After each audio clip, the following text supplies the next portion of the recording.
हमने एक फंक्शन लिया है f x is equal to x plus a root two sine x, जब एक्स का वैल्यू 0 to π/4 है एंड उसका वैल्यू फंक्शन का वैल्यू हो जाता है 2x cot x plus B,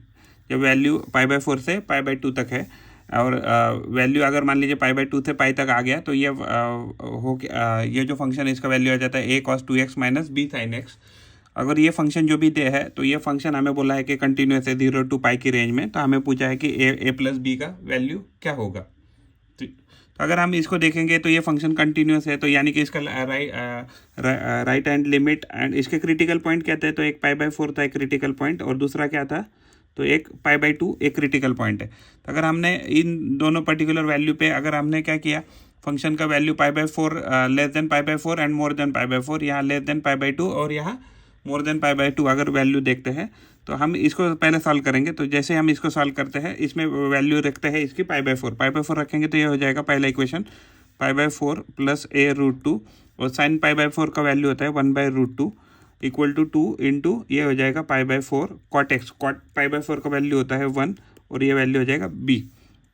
okay, तो यहाँ से ये √2 कट जाएगा तो ये हो जाएगा π/4 plus a is equal to ये हो जाएगा 1, ये हो जाएगा 2, तो ये हो जाएगा π/2 प्लस b। तो अगर हम इसको यहाँ शिफ्ट करते तो a माइनस b का वैल्यू क्या आ जाएगा, π/2 माइनस π/4 आना चाहिए जो कि हमारा आ जाएगा π/4। तो इसको हम इक्वेशन नंबर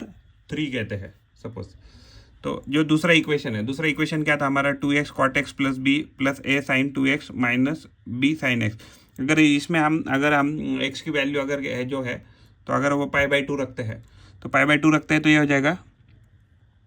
तो रखते हैं तो ये वैल्यू हो जाएगा 2 इंटू π/2 और cos π/2 का वैल्यू क्या होता है, cos π/2 का वैल्यू 0 हो जाता है तो ये plus b equal to a cos इसके बाद 2 और उसके बाद ये वैल्यू है π/2 माइनस बी साइन π/2 का वैल्यू कितना होता है, तो 1 होता है, तो ये 2 से 2 कट गया तो ये क्या वैल्यू आ गया a cos π का वैल्यू क्या होगा, cos π का वैल्यू होता है -1 तो ये हो जाएगा माइनस a, तो यहाँ से ये वैल्यू 0 हो गया तो ये हो गया b और ये हो गया वैल्यू माइनस b, यानी कि 2b का वैल्यू क्या आ गया, तो 2b का वैल्यू -a हो गया। तो हम ऐसे कह सकते हैं a प्लस 2b जो है इसका वैल्यू क्या हो गया 0। तो इसको इक्वेशन हम 4 करते हैं। तो इक्वेशन 4 एंड इक्वेशन 3 को अगर हम कंपेयर करते हैं तो पहला इक्वेशन क्या है, a minus B is equal to π/4 ये इक्वेशन है और दूसरा इक्वेशन है a plus 2b is equal to 0। तो अगर हम इसको सॉल्व करते हैं इसको माइनस करेंगे तो ये माइनस हो जाएगा, ये भी माइनस हो जाएगा, ये माइनस, तो ये वैल्यू आ जाएगा π/4 और जैसे ये π/4 हो जाएगा तो ये हो जाएगा ये वैल्यू कट जाएगा, ये -3b इक्वल टू π/4 आ गया तो b का वैल्यू आ गया -π/12 आ गया। ओके, तो b का वैल्यू जैसे -π/12 हो गया तो अगर हम इस इक्वेशन में डालते हैं तो a का वैल्यू क्या है, a का वैल्यू है π/4 प्लस b, तो यहाँ डालते हैं तो π/4 प्लस b का वैल्यू कितना हो जाएगा तो ये वैल्यू है π/12 माइनस में, यहाँ माइनस हो जाएगा, क्योंकि हमने प्लस इसका b का वैल्यू है -12,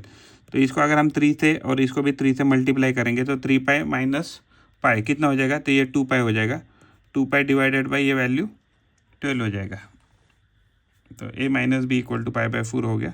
तो इसका वैल्यू क्या आ रहा है, तो इसका वैल्यू आ रहा है, इसको 3 से किया तो 3π तो 2π, तो ये वैल्यू आ रहा है a minus B is equal to π/4, तो pi a equal to π/4 plus b correct किया, ये वैल्यू हो गया π/4 माइनस π/12 माइनस में आना चाहिए था, तो ये माइनस करते हैं तो ये इसको माइनस करते तो ये क्या हो जाएगा 2π/12, तो ये हो गया वैल्यू π/6, तो ये हमारा सोल्यूशन है।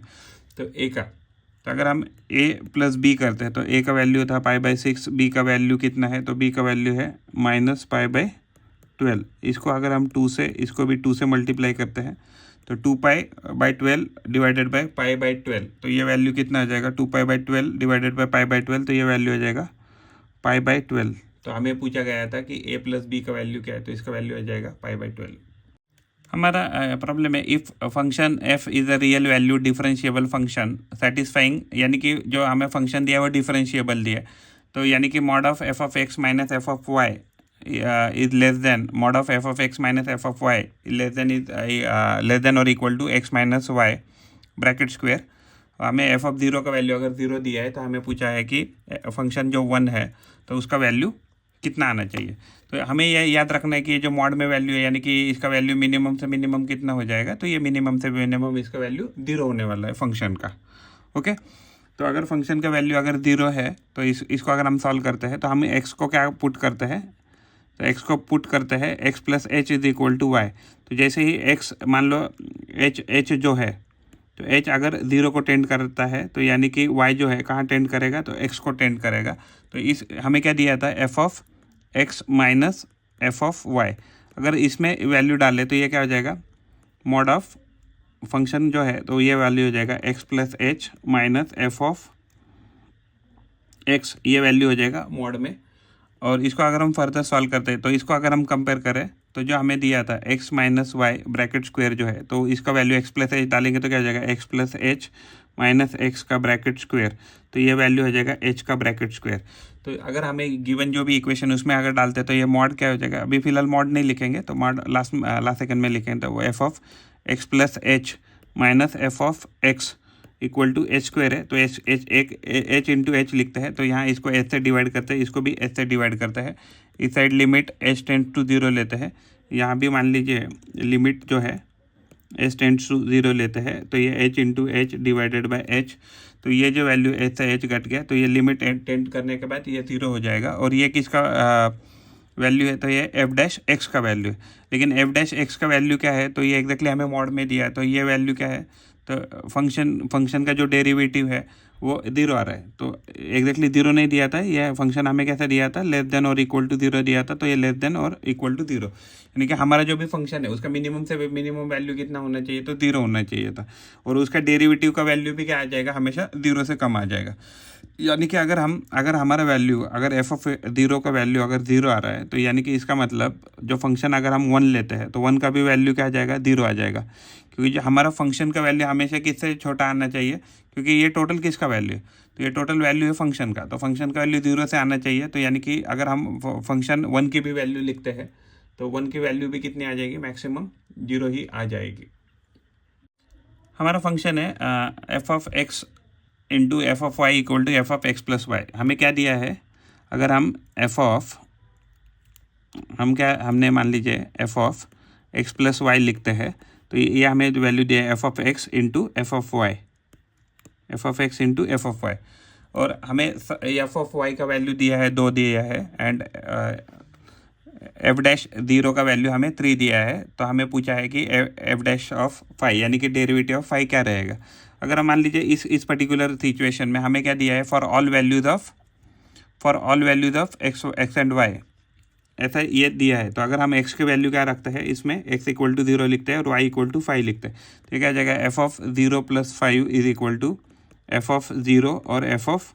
5 हो जाएगा। एफ ऑफ 5 का वैल्यू हमें कितना दिया है, तो ये एफ ऑफ 0 हो जाएगा, तो ये वैल्यू दिया है हमें 2 दिया है, तो ये वैल्यू हो जाएगा एफ ऑफ 5 हो जाएगा। लेकिन ये हो जाएगा 2 of F of 0 is equal to f of 5, ये तो हमें ऑलरेडी दिया है। अगर हम मान लीजिए यहाँ दोनों साइड में डिफरेंशिएट करते हैं तो डिफरेंशिएट करने के बाद ये वैल्यू हो जाएगा f of f dash 5 is equal to 2, क्योंकि कांस्टेंट है तो इसका वैल्यू हो जाएगा एफ डैश ऑफ 0। तो 2 इंटू एफ डैश ऑफ 0 हमें कितना दिया है, एफ डैश ऑफ 0 हमें 3 दिया है। तो अगर ये 3 दिया है, अगर तो हम इसकी वैल्यू क्या करेंगे, यहाँ 3 पुट करेंगे।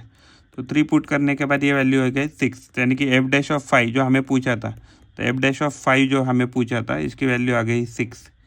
जो भी गिवन सॉल्यूशन है हमारे गिवन प्रॉब्लम का।